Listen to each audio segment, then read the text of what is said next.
नमस्कार दोस्तों, 24 नवंबर 1971 north west Orion airline की एक फ्लाइट पोलैंड शहर से टेक ऑफ करती है।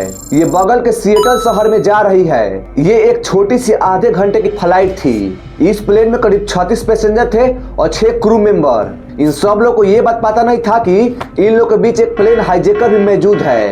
एक बंदा डैन कूपर नाम से।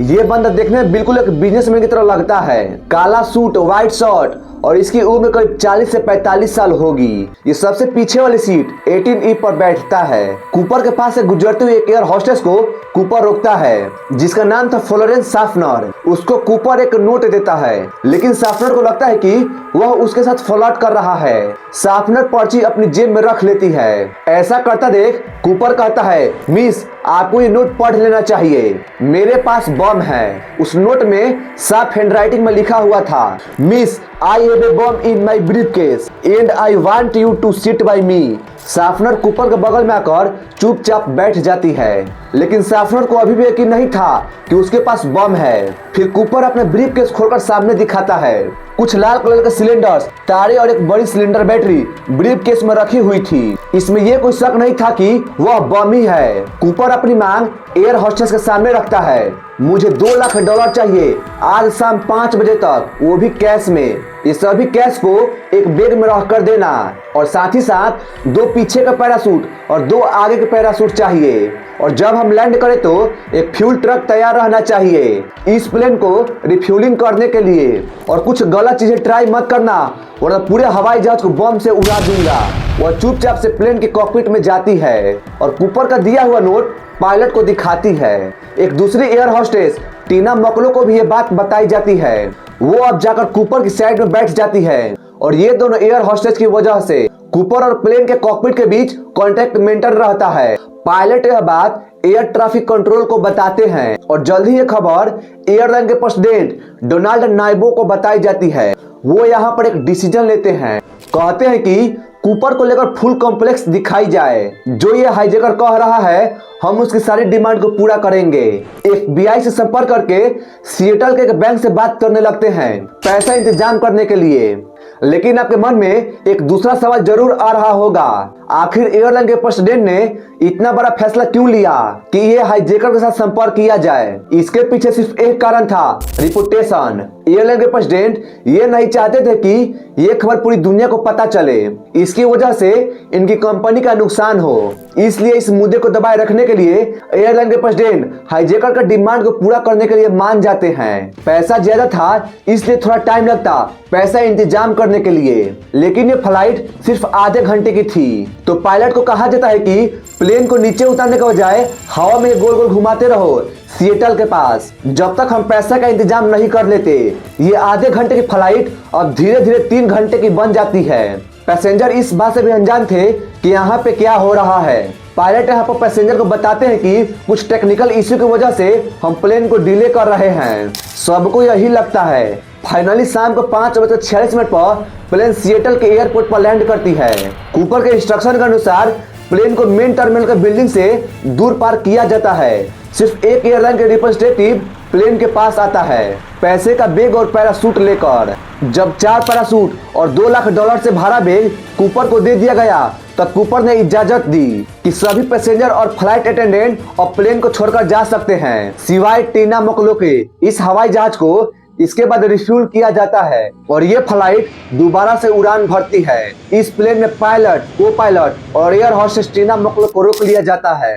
इसके बाद कूपर दोबारा से इंस्ट्रक्शन देना शुरू करता है, कहाँ जाना है, किस स्पीड पर प्लेन को उड़ाना है और किस एंगल पर। कहता है कि प्लेन को मेक्सिको सिटी की ओर ले चलो, हवा में 10,000 फीट पर फ्लाइट को उड़ाना। विंग्स की जो पोजीशन है वो 15 डिग्री पर होनी चाहिए और प्लेन की स्पीड जितनी धीरे हो सके उतनी धीरे होनी चाहिए। पायलट कूपर को बताते हैं कि अगर हम ऐसे उड़ते रहे तो कभी मेक्सिको सिटी पहुंच ही नहीं पाएंगे, क्योंकि प्लेन में उतना फ्यूल ही नहीं है। लेकिन कूपर को इस बात की कोई चिंता नहीं थी। कूपर कहता है कि जैसे मैं बोलूँ वैसे उड़ते रहो। आगे जो होता है वो बिल्कुल अनएक्सपेक्टेड था, किसी फिल्मी कहानी से कम नहीं। रात के करीब 8 बज रहे थे। कूपर एयर होस्टेस टीना को कहता है कि वह कॉकपिट में चले जाए और दरवाजा को लॉक कर ले। अब कूपर पूरे पीछे वाली कैबिन में अकेला था। वो अपना पैराशूट निकालता है डाइव करने के लिए कुछ ही मिनट बाद कॉकपिट में वार्निंग लाइट फ्लैश करती है। ये इंडिकेट करते हुए कि पीछे का स्टेयरकेस डिप्लॉय किया जा चुका है। उस जमाने के प्लेन में यह खास बात थी। बोइंग 727 प्लेन में पीछे का आफ्ट स्टेयर्स होता था। फोटो में आप साफ देख सकते हैं कि किस तरीके से पीछे की एक सीढ़ियां बाहर आती थी प्लेन के ऊपर। इन्हीं सीढ़ियों को खोला, पैसे और पैराशूट लेकर छलांग मार दी।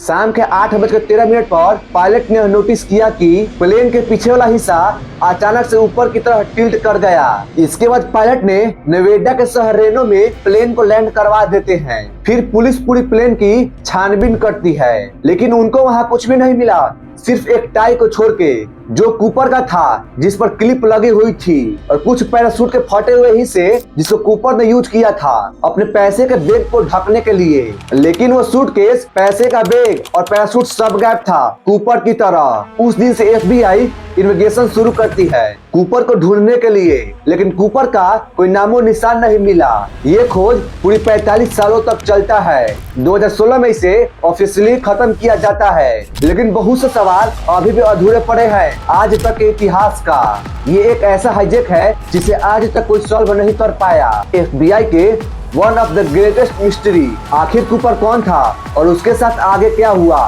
क्या वो पैसा पुलिस रिकवर कर पाई? सवाल बहुत सारे हैं, आइए समझने की कोशिश करते हैं।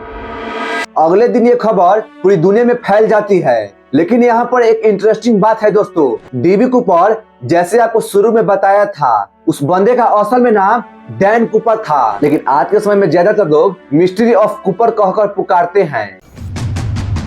आखिर ये डैन DB कैसे बन गया? यहाँ पर एक गलती है न्यूज रिपोर्टर की। उस समय एक रिपोर्टर रिपोर्टिंग कर रहा था। पुलिस सोर्स से बात करते समय उसने गलत नाम सुन लिया। वहाँ पे पुलिस ने कहा था कि इस हाईजैकर का नाम डैन कूपर है, लेकिन इस रिपोर्टर ने DB कूपर सुन लिया और वही चीज अपनी अखबार में सुना दी। इस रिपोर्ट को कई और न्यूज चैनल वाले सुनते हैं और वो भी अपने न्यूज में DB कूपर यूज करने लगते हैं।